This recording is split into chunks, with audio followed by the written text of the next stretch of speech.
week we're at the European Investment Bank in Luxembourg, and it's a pretty good place for me to figure out whether I need to invest in buying more toy blocks to paint a clearer picture for you about the kind of investments Europe needs, be it public transport, energy-efficient cars, or city infrastructure. Investment levels have improved since during the crisis, but take a look at the kind of forecast we have for 2016, 17, and 18, and you see that it's stagnating and in some cases actually below pre-crisis levels. Think of trying to increase investment levels like trying to solve a Rubik's Cube. You're dealing with a complex set of barriers that range from regulation to market size to political uncertainty. Now, one way to try and solve something this tricky has been the European Fund for Strategic Investments, or EFSI, which we've been telling you about for the past 2 years. Here's how it's done so far.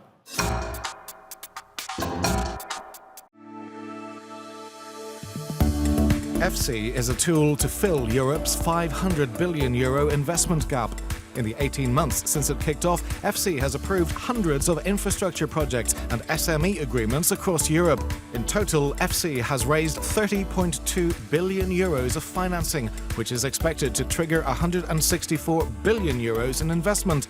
That's halfway to EFSI's target investments by 2018 of €315 billion. EFSI 2.0 has proposed to extend this 3-year investment plan, but what will that mean? The EU guarantee increases by €10 billion, and the EIB's capital used towards EFSI projects will be raised by €2.5 billion, meaning EFSI will have a €33.5 billion base, raising the target of investments to €500 billion.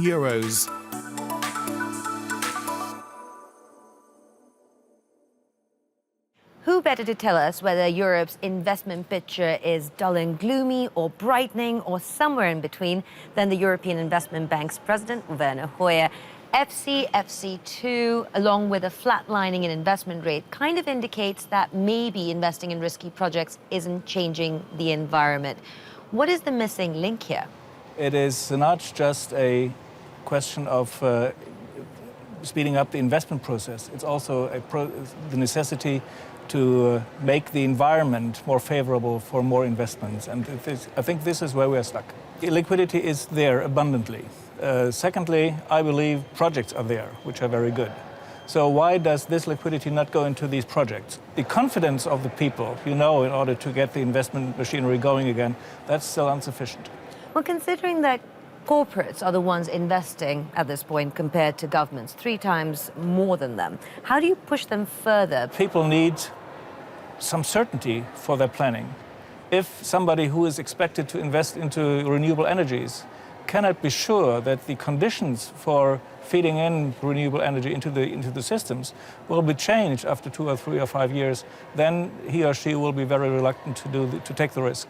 The main job of governments nowadays is to give certainty. Infrastructure is one of the main weaknesses, by the way, both in the United States and in Europe. We must urgently improve our digital structures.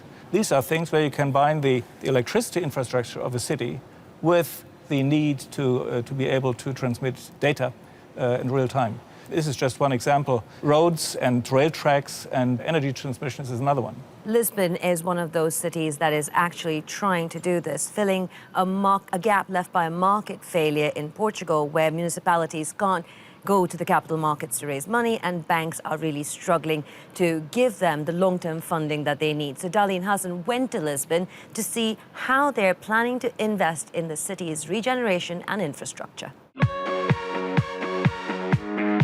Ambitious vision for a costly mission, Lisbon has plans to reinvent itself through several infrastructure projects. The new look of the city is backed by €250 million, a loan from the EIB under the Investment Plan for Europe.